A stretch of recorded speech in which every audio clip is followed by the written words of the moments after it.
Welcome to the contractor orientation for this Bunge facility. Contractors, including prime contractors and subcontractors, must be subscribed to Bunge's third-party online contractor management platform. Contractors that perform work on Bunge sites in North America must be subscribed and have an A or B grade. Some variances may be granted, but these must be approved by senior Bunge management. Orientation for all contractors is required annually, which expires at the end of each calendar year. Each contractor employee must attend orientation and pass the quiz.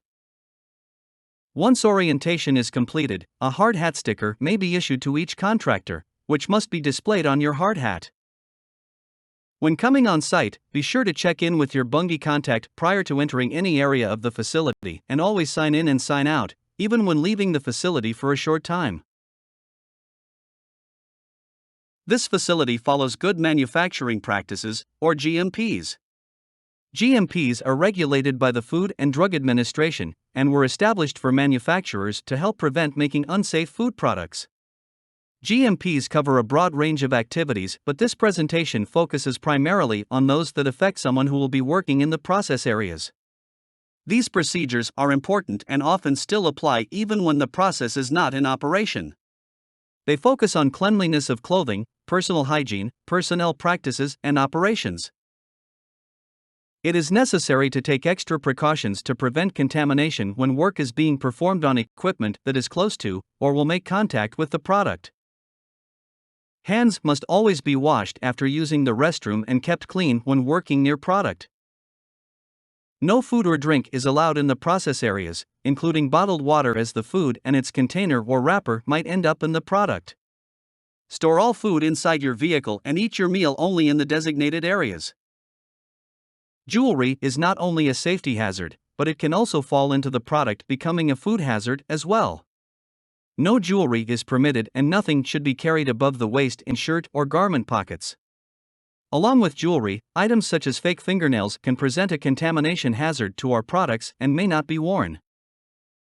Long pants are required and shirts must have sleeves, either short or long, or be covered by a suitable outer garment. The use of garments with buttons should be avoided, as these could fall into the product.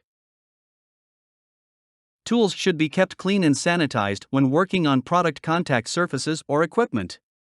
Any equipment parts need to be properly cleaned and sanitized prior to assembly. Approval to carry glass into any of the process areas is required by the supervisor as part of the work permit process. All light bulbs must have a protective covering to prevent shattering of the glass, including work lights. When broken glass or brittle plastic is observed in any process area, it should be reported to supervision immediately. It is important that the glass is properly contained and cleaned up. Our products need to be protected whenever equipment is being opened and product contact surfaces are exposed to possible contamination. Clothing needs to be kept reasonably clean or otherwise protected.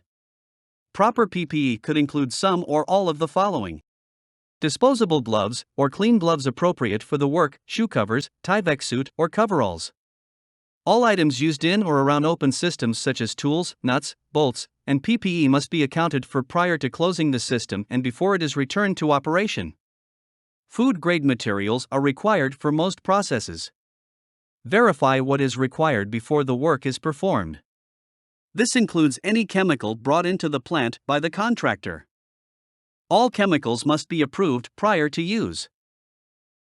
Be aware that food for personal consumption that you bring into the facility could contain allergens that could possibly contaminate our product.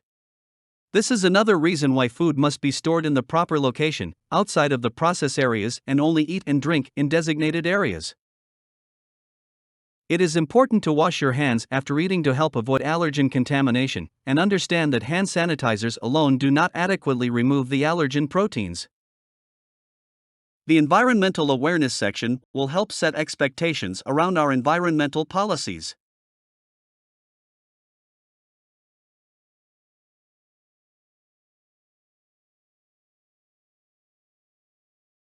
This portion of the presentation is intended to provide a general awareness of the types of environmental regulatory requirements that apply to our operating facilities in the US and Canada.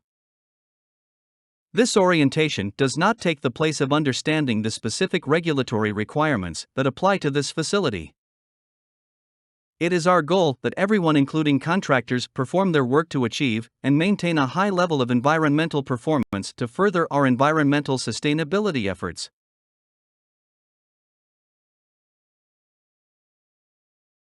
Stormwater pollution prevention. Follow facilities' housekeeping policy. Clean up materials on the ground for which you are responsible. Implement erosion control. Perform and record inspections if required. Promptly notify contractors' facility contact if any materials are spilled or released. The housekeeping section will provide guidelines for maintaining our facilities in a clean condition to the greatest extent practical to achieve safe, sanitary, and efficient operations. Maintain clean walkways and working areas. Cord management will reduce the risk of slips, trips, and falls. Maintain stairways and landings for safe access to the stairs. It is important to plan and maintain our equipment laydown areas. Review types of waste that you may generate at the facility and determine whether it is hazardous waste in the jurisdiction in which the facility is located. Be familiar with proper waste handling and emergency procedures. Ensure proper disposal and documentation, and follow this facility's contractor waste generation policy. Promptly notify facility contact if a release of waste occurs. Preventing lead exposure at Bunge is very important. If materials are suspected to contain lead, do not disturb the suspected lead-containing material. Test a sample of the material to determine if exposure monitoring is necessary. If lead is present, contact the corporate safety and environmental team to help with exposure plan. Paints, coatings, or primers containing lead shall never be used at Bunge. Asbestos surveys have been done for our facilities. If materials are presumed to contain asbestos, please contact your Bunge representative. We may be able to confirm the asbestos-containing material from those surveys, or new sampling and testing will need to be done. A checklist is required before ground can be disturbed to check for underground utilities and structures. Trenching greater than 4 feet. Place barricades within 2 feet from the edge of the excavation to prevent equipment staging too close to the excavation. Excavation site is required to be inspected daily by the Bunge representative. Maintain a safe means of egress.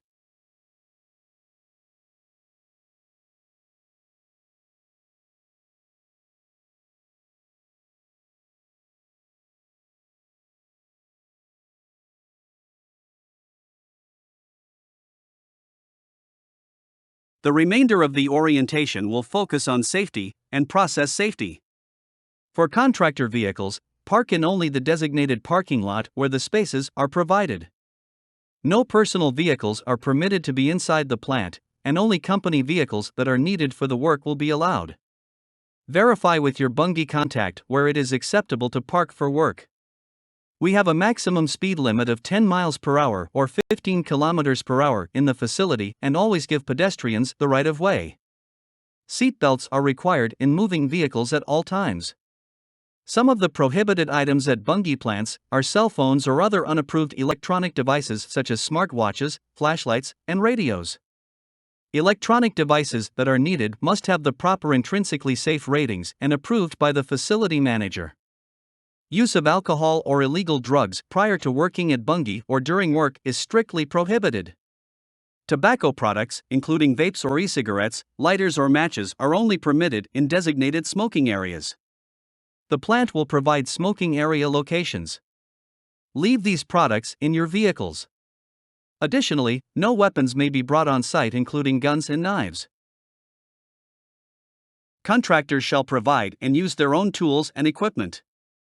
For both safety and liability reasons, contractors are not permitted to use Bunge-owned or leased equipment. While this is not an all-inclusive list, here are some examples of equipment that may not be used. Mobile equipment, including forklifts and aerial lifts.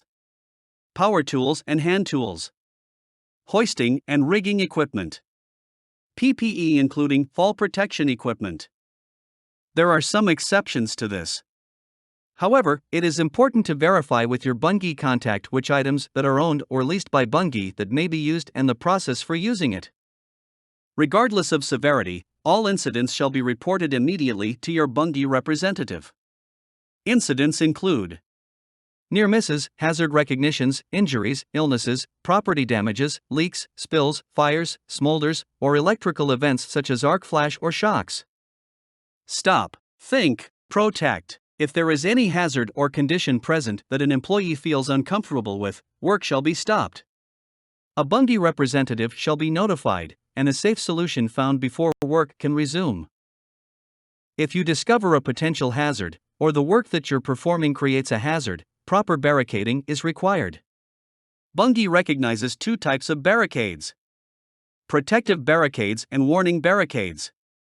Protective barricades provide both a warning and a physical protection from a hazard to others.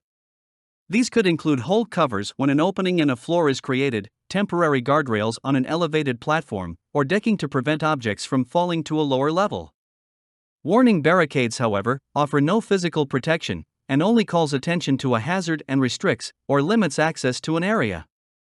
At Bunge, we use red and yellow caution tape with labels to identify who placed the tape, who is permitted in the area, and what the hazards are.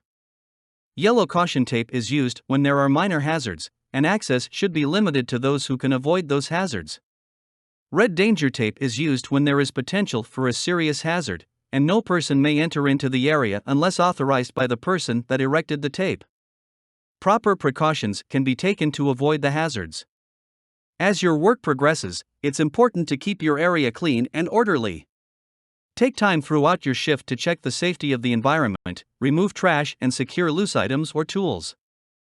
This section will cover the minimum personal protective equipment, or PPE requirements, while on site here.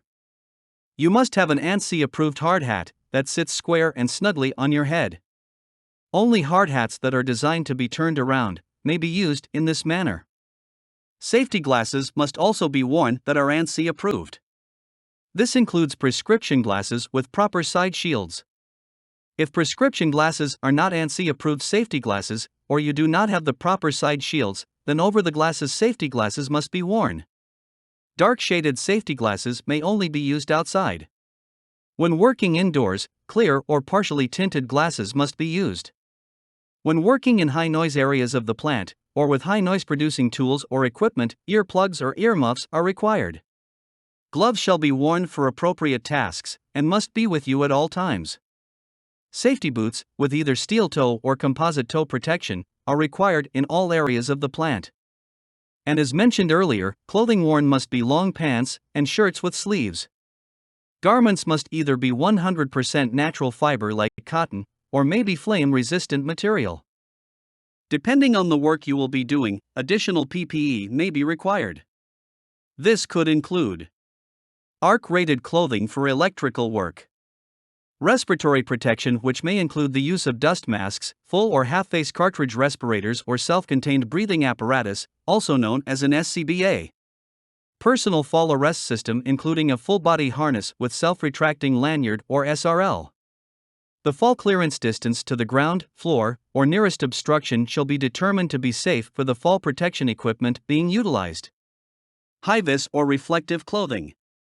FR and hot work PPE such as welding jackets or sleeves, leather gloves, and welding helmets or face shields. Chemical protective clothing, which may include gloves, goggles, and body protection, found in Section 8 of a Chemicals SDS. At Bunge, we have identified 7 high potential exposures, or HPEs.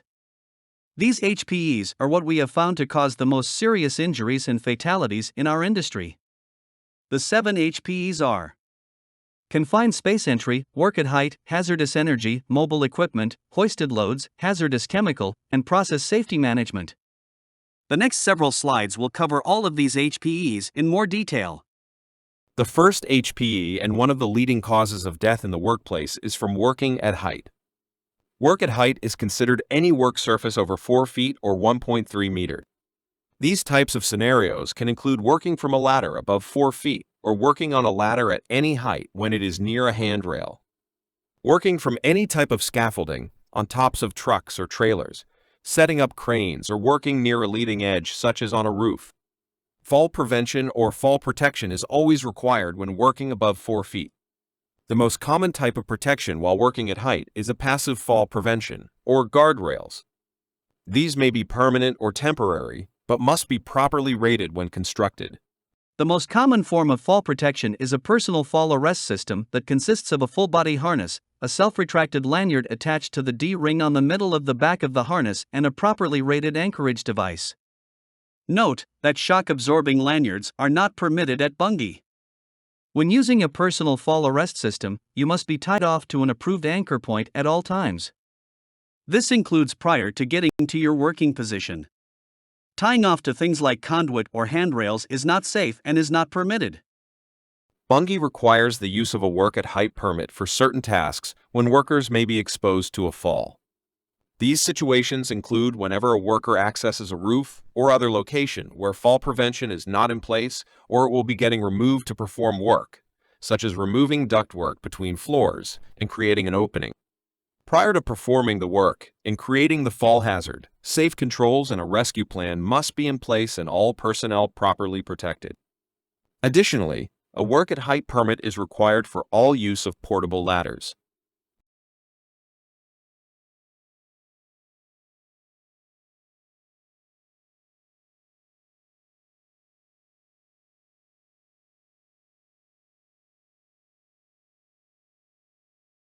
Straight and extension ladders are no longer permitted for use at Bunge.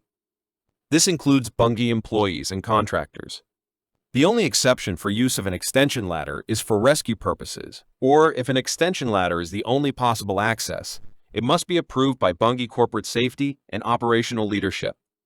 Only certified operators can work on mobile elevated work platforms or aerial lifts.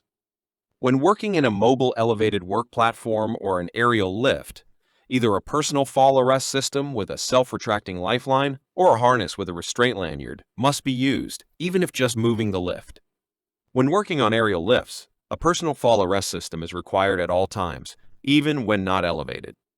Personnel may not stand on the top rail or mid-rail to gain higher access. A daily pre-use inspection is required to operate. When working in an aerial lift, either a personal fall arrest system with a self-retracting lifeline or a harness with a restraint lanyard must be used. Only certified operators can work on aerial lifts. When working on aerial lifts, a personal fall arrest system is required at all times, even when not elevated. Positioning restraint lanyard is preferred method of protection required when moving a lift. Self-retracting lifelines no longer than 6 feet is an acceptable alternative. Never stand on the mid-rail, and a daily pre-use inspection is required to operate. Scaffold safety planning checklist must be completed prior to building the scaffold. Scaffolding is another choice we can use. Scaffolding must be built and inspected by a competent person. It shall include top rails, mid-rails, toe boards, full planks, and a swing gate. These need to be inspected daily before use. Install SRLs for scaffold ladders 10 feet or 3 meters or higher, or within 6 feet or 1.8 meters of a handrail on an elevated surface. Another HPE that Bunge has identified is confined spaces.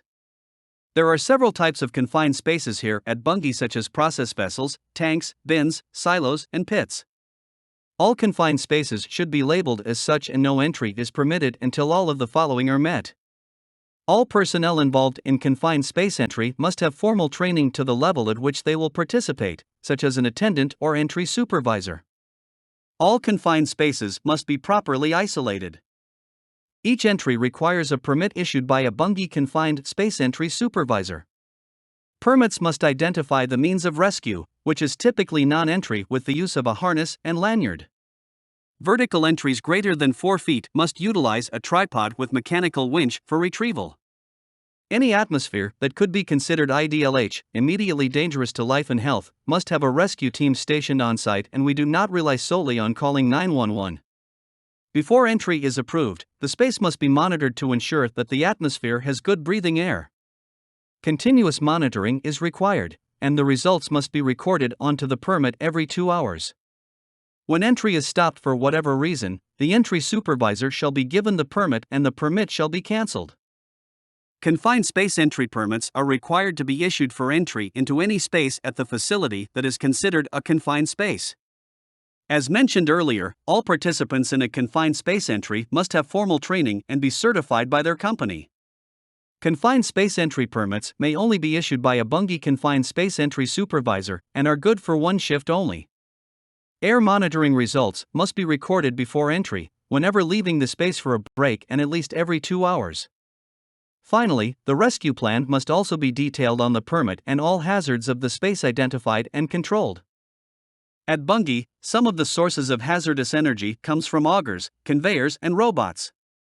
While these augers and conveyors are enclosed or guarded, they still pose a potential hazard if not properly locked out before working on or around them.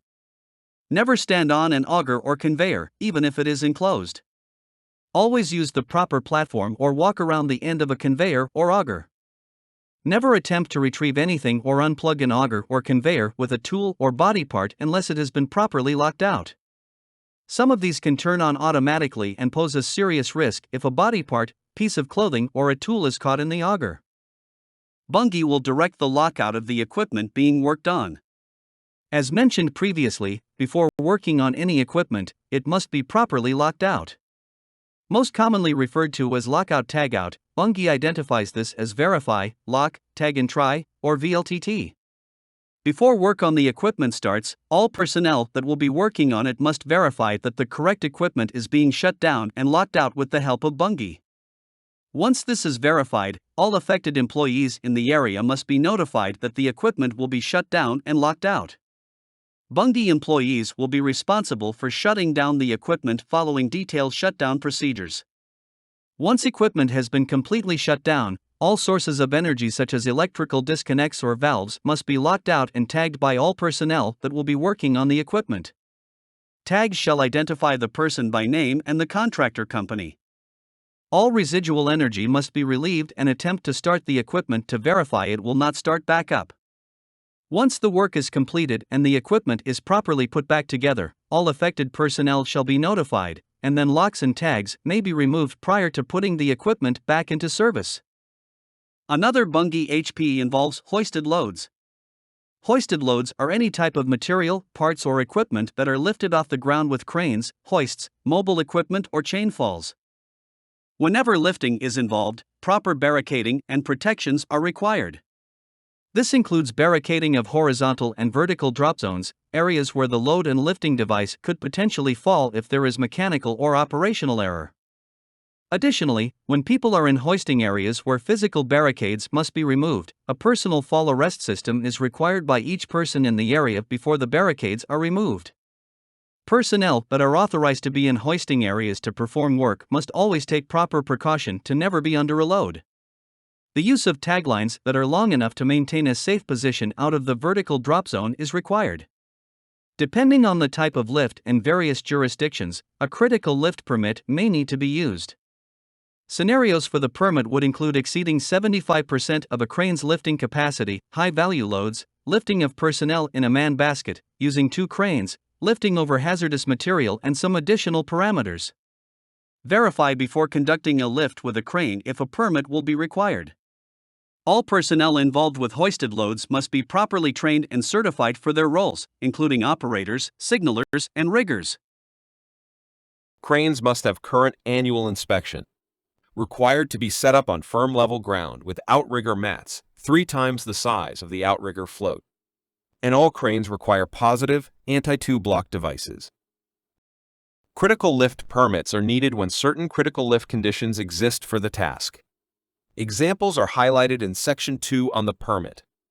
Some examples are exceeding 75% rated crane capacity, multiple cranes being used, moving loads over process equipment, lifting personnel with a crane man basket, working within 20 feet of power lines, and blind lifts, to name a few. Critical lift permits are needed when certain critical lift conditions exist for the task. Examples are highlighted in Section 2 on the permit. Some examples are exceeding 75% rated crane capacity, multiple cranes being used, moving loads over process equipment, lifting personnel with a crane man basket, working within 20 feet of power lines, and blind lifts, to name a few. Mobile equipment is a very common HPE that we encounter daily here at Bunge. This can be in the form of UTVs, forklifts, skid steers, telehandlers, aerial lifts, trucks, and locomotives. All mobile equipment operators must be trained and certified by their company for each type of mobile equipment that they will use. Before operating any mobile equipment on site, you must conduct a documented inspection.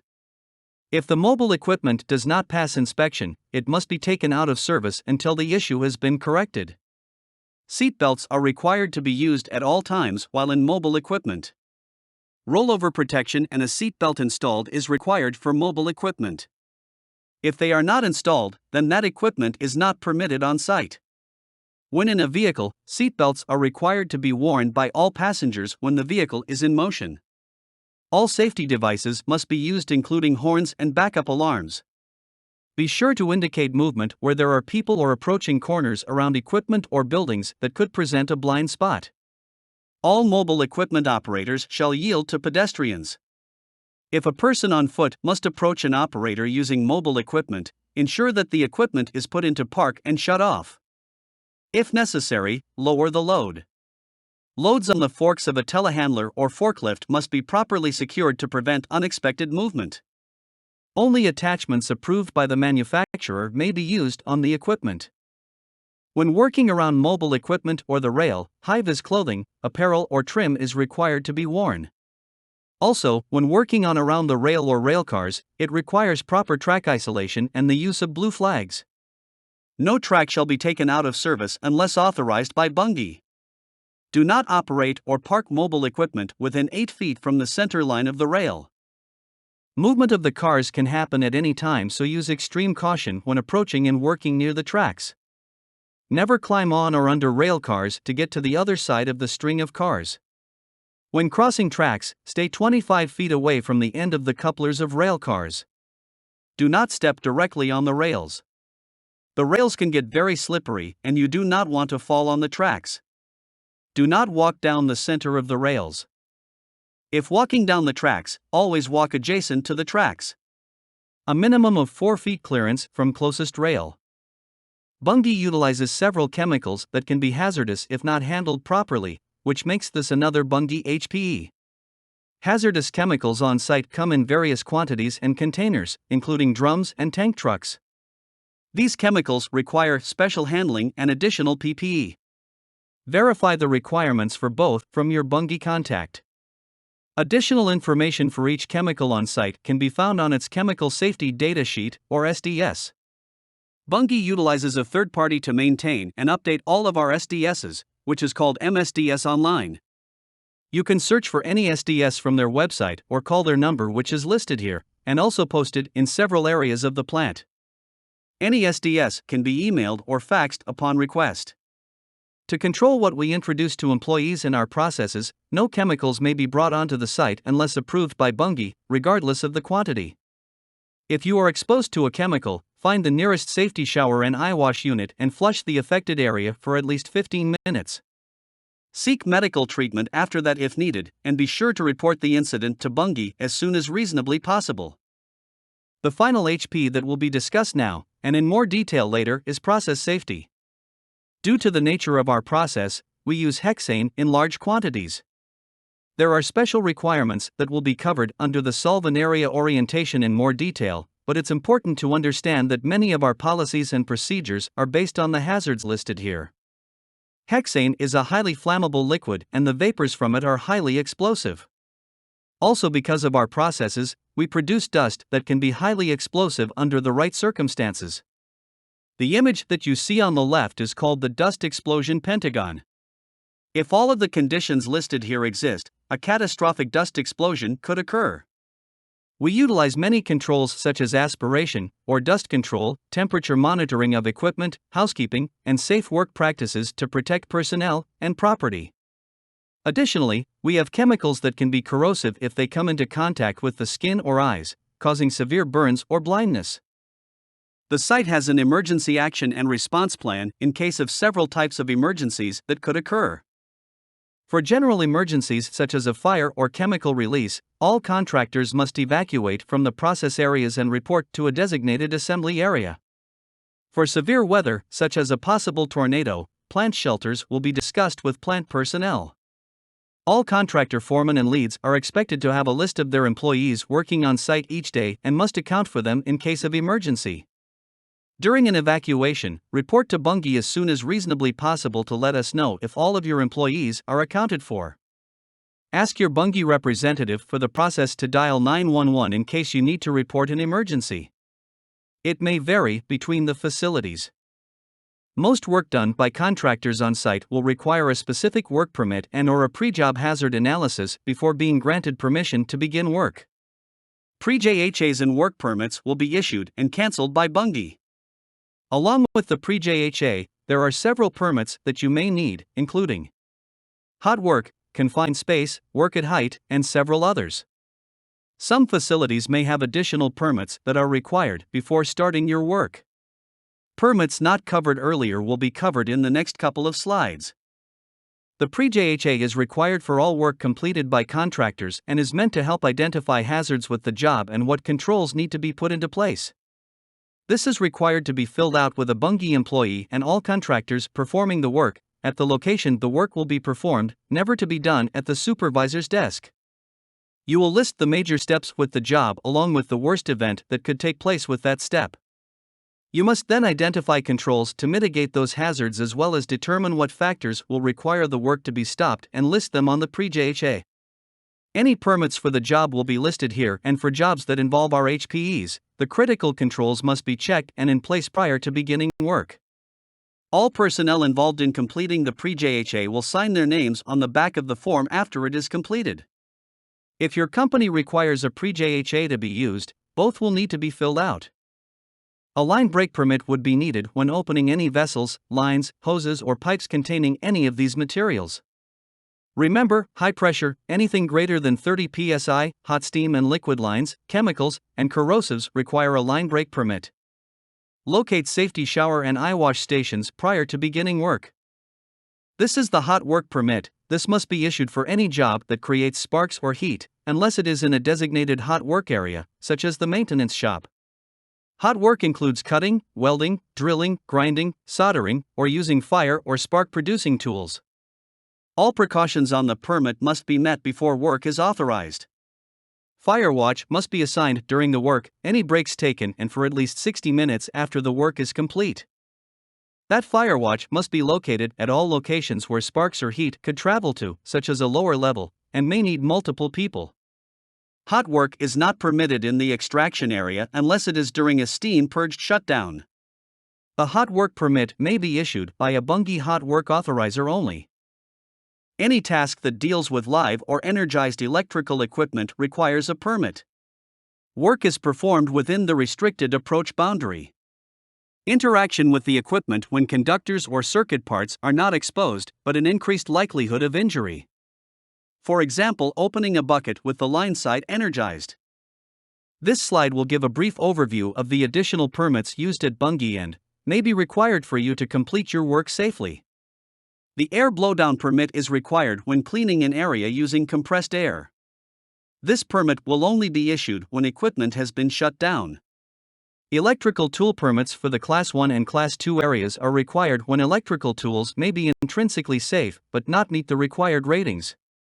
A pneumatic tool permit is required when using pneumatic tools in the extraction area.